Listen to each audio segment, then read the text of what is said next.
To the Point with Michael Williams.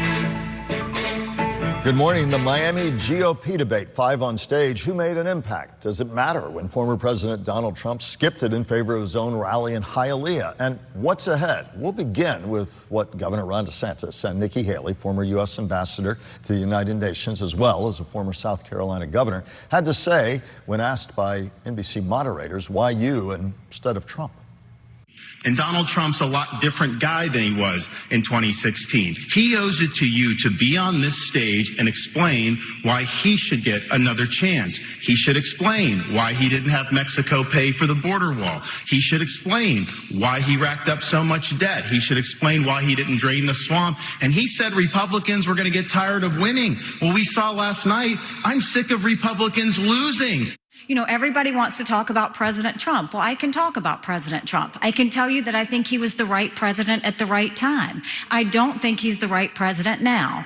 I think that he put us $8 trillion in debt, and our kids are never going to forgive us for that. DeSantis and Haley seen as the presumptive alternatives should Trump falter, either on the campaign trail, leads by huge margins in the polls, or stumble with all the criminal indictments he faces and head into court next year. Your first take? Well, you know, that soundbite of Ron DeSantis where he's criticizing, Trump for some of the things he did not complete while he was president. I don't remember hearing Ron DeSantis complaining about that while Donald Trump was in office. I don't remember hearing him complaining about it over the last 2 or 3 years. Oddly enough, he sees it as an issue now as he's trying to run for president, which is, that's politics, but, perhaps Ron DeSantis should have been more vocal about the president, the former president, during the debate and also over the last couple of years. And forgive my terrible manners. You know a man needs no introduction when I didn't introduce you formally, because we all know it's the one and only Brian Crowley, our longtime News Channel 5 political analyst, normally joining me for the roundtable. We have you for the whole broadcast today, my friend. Does it really, at this point, matter? I mean, is it really making an impact? They went after Trump during the debate, not heavily, not consistently. And when I say they, any of the 5, you and I, we were in Miami together, and you talked about that then. Were you surprised? And does it any of it really make much of a difference right now? Well, as I said in Miami, these are the just-in-case candidates. They're there because they're hoping that something happens to make Donald Trump falter, whether it's the indictments or voters getting weary of him. But I'm not sure that the just-in-case philosophy is working. If you want to take on Donald Trump, you have to aggressively take on Donald Trump, just as he's aggressively taking on Ron DeSantis and Nikki Haley and the others. So, they've been relatively soft on Donald Trump, and that's just not going to take him down. That's not going to move him out of the way. And I think that, for all the effort that Ron DeSantis makes trying to sound like he's a tough guy, he hasn't really been a tough guy with Donald Trump. Let's listen with me, Brian. Of course, the former president, Hialeah, about 11 miles away, had his rally. Let's listen into what he had to say, and then we'll pick up your thoughts on the other side. One of the speakers here in Hialeah said he wanted the cheers for Donald Trump to be heard all the way to the debate in downtown Miami. I'm thrilled to be here in the heart of Miami with thousands of proud, hardworking, God-fearing American patriots. Donald Trump took the stage in Hialeah for his anti-debate rally that was being held just miles away from the real debate. You know, the last debate was the lowest rated debate in the history of politics. So therefore, do you think we did the right thing by not participating? Firmly ahead in the Republican field in the polls, Trump feels he doesn't have to attend the debate, his campaign choosing a 5,000-seat football stadium in Hialeah. The former president talked about a number of issues and also addressed his indictments and trials. But this is a political indictment. This is a Biden indictment. Even that stupid trial going on in New York, which has been totally discredited. Everybody's been discredited. That's all comes out of the White House. That's to discourage people from voting. The night also featured the usual Trump supporters and even a few surprises, such as Roseanne Barr. It's so exciting. I've never been to a Trump rally before. It's my first one. It's so cool. This was Donald Trump on his terms. No debate, no questions. He did all the talking. And in spite of everything, including the trials and indictments, his campaign keeps rolling along. In Hialeah, Matt Cesny, WPTV, News Channel 5. Matt Cessny is always on top of the political beat for us here at WPTV. Thoughts?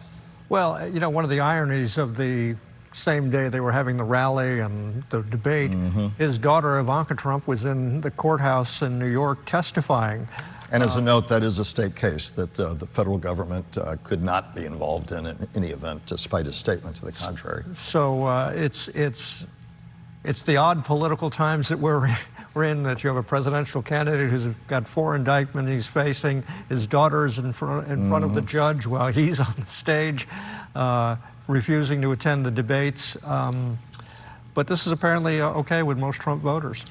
Politico had an article. He had a big gathering at Mar-a-Lago late last week. Lots of folks there. Among them, according to Politico, Matt Gaetz, the North Florida Republican, had led the effort to oust Kevin McCarthy, the House Speaker, Byron Donalds, Florida, Carlos Jimenez in Congress, the former Miami-Dade mayor, Brian Mast, our local Republican congressman. The list went on and on and on.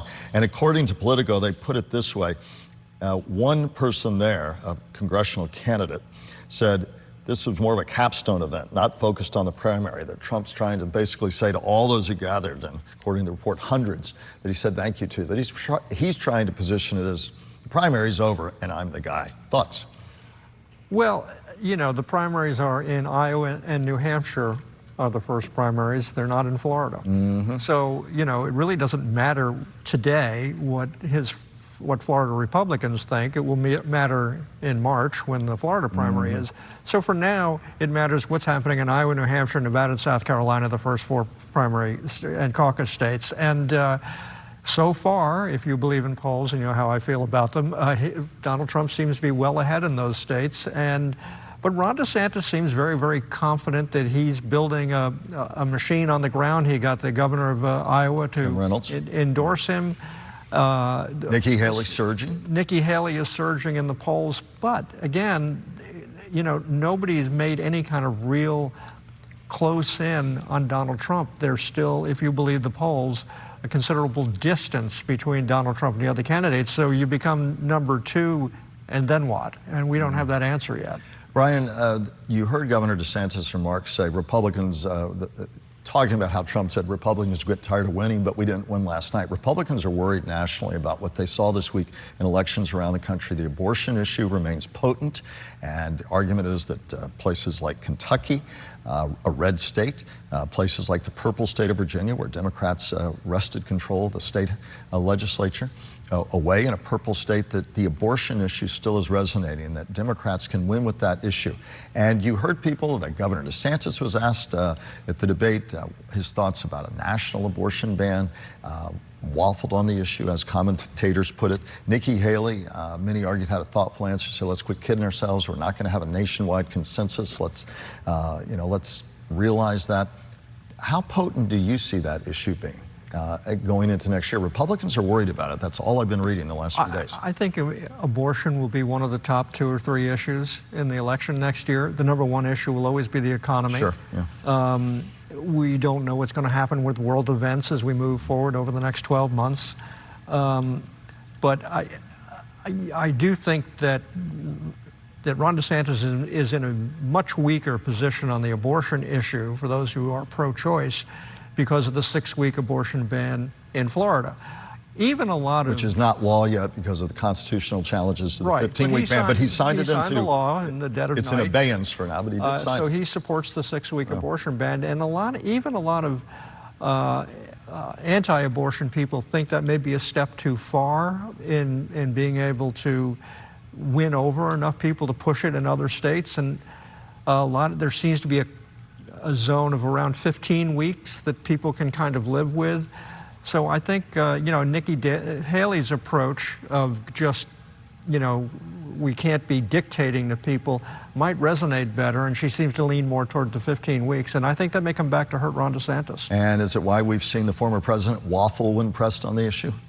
Well, he has been known to waffle on a lot of issues. But on this one particularly recently, yeah. But good point. But on this one, when pressed recently, he did not want to stake out a position on the question. And I think he's going to try to play it state by state, after he thinks he has locked up the nomination. You talked about foreign policy. I want to talk to you about that on the other side of the break. And when we talk about criminal indictments, we have the Mar-a-Lago trial. Interesting development there late in the week. We'll cover all of that with Brian Crowley on the other side of the break. Stay with us.